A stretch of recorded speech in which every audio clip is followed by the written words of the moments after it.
주리온 TV. 우리가 알고 있었던 혹은 미처 알지 못했던 카드 속에 담겨있는 소소한 이야기, 유카 스토리. 안녕하세요, 반갑습니다. 주리온입니다. 벌써 유카 스토리 세 번째 영상이네요. 지난번 영상에서도 많은 분들이 댓글로 원하는 주제를 신청해 주셨는데요.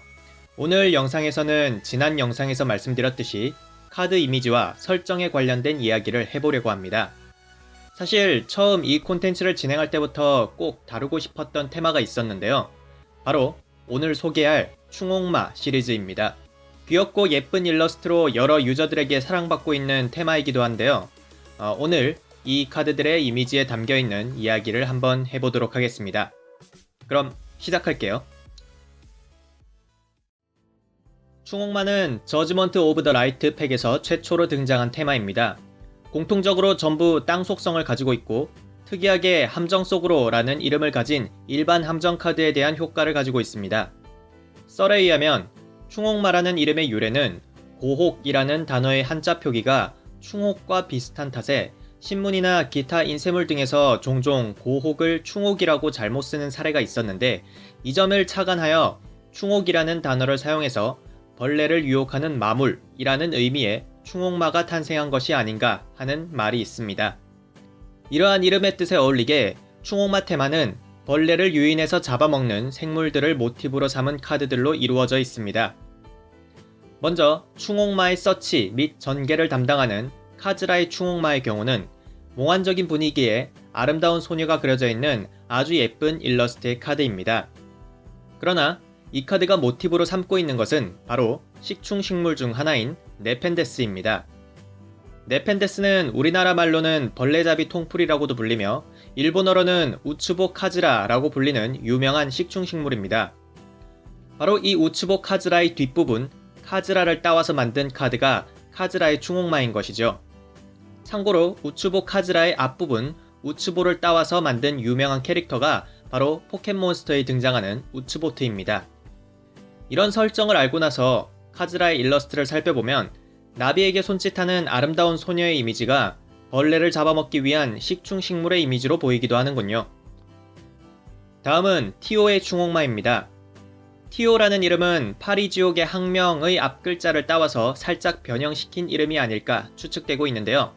일러스트만 봐도 알 수 있듯이 티오의 충옥마는 거대한 파리지옥의 이미지를 나타내고 있습니다.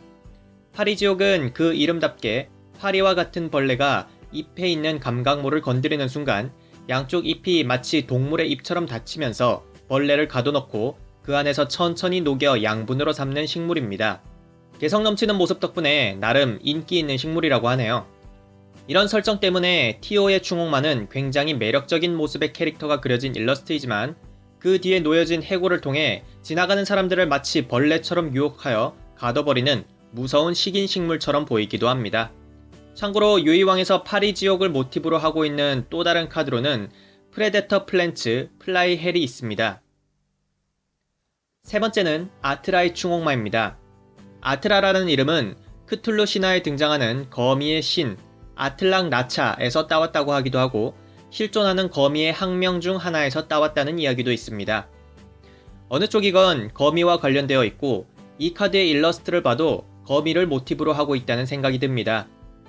흥미로운 점은 이 카드에 그려진 캐릭터를 보면 머리에 장식처럼 달려있는 빨간 구슬이 6개가 있는데요. 실제 대부분의 거미 눈의 개수가 8개인 점을 감안했을 때 이 빨간 구슬들이 얼굴에 있는 것 외에 또 다른 눈을 나타내고 있는 것이 아닌가 라는 이야기도 있다고 합니다.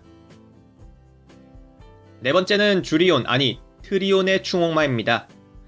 충옥마 이외의 덱에서도 다양한 활약을 보여준 카드인데요. 트리온이라는 이름은 개미 귀신의 영어 이름에서 가져온 것이 아닌가 생각됩니다. 개미 귀신은 명주 잠자리의 유충으로 번데기 단계를 거쳐 성충이 되기 전까지 개미지옥이라고 불리는 함정을 파놓고 그곳에 빠지는 개미를 비롯한 여러 작은 곤충을 잡아먹습니다. 함정 속으로와 관련되어 있는 충옥마 테마군의 설정에 정말 잘 어울리는 생물이죠. 마지막 충옥마 카드는 바로 플래시아의 충옥마입니다. 충옥마 시리즈의 든든한 서포트 카드이자 범용성 사축 엑시즈 몬스터 중 하나로 다양한 덱에서 채용되고 있는 카드죠. 이 카드가 모티브로 하고 있는 생물은 당연히 세상에서 가장 큰 꽃으로 알려진 라플레시아입니다. 세상에서 가장 큰 꽃이라는 타이틀을 때문에 여러 게임이나 만화 등에서 모티브로 사용되기도 했는데요. 유이왕에서도 플래시의 충옥마 이전에 환혹의 라플레시아라는 카드가 존재했고, 포켓몬스터에서도 유명한 캐릭터가 있죠. 라플레시아의 꽃말은 장대한 미와 순결이라고 합니다. 그래서인지 프레시아의 충옥마에 그려진 캐릭터의 모습은 상당히 예쁜 캐릭터가 그려져 있습니다만, 사실 실제 라플레시아는 고기 썩는 냄새가 나는 꽃으로, 자료에 의하면 1876년 영국에서 열린 박람회에서 살아있는 라플레시아의 모습을 보인다고 해서 많은 구경꾼들이 모여들었지만, 그 꽃 냄새에 경악을 하며 비명을 지르고 구토를 하는 일도 있었다고 하네요. 하지만 이런 냄새를 통해서 파리를 유인하여 수분을 하는 식물이라고 하니 정말 인간과 곤충의 후각기관은 참 다른 것 같네요. 오늘의 유카 스토리 재미있었나요? 오늘은 충옥마 테마의 모티브와 설정에 관한 이야기를 해보았는데요. 보면 볼수록 충옥마라는 테마는 이름부터 카드 효과, 정보 등이 모티브로 삼고 있는 대상들의 특징을 적절하게 잘 표현하고 있다는 생각이 드네요. 다음에도 다른 유이왕 테마의 주제를 가지고 여러분들께 이야기를 들려주는 시간을 가져보도록 하겠습니다. 그럼 다음 시간까지 안녕!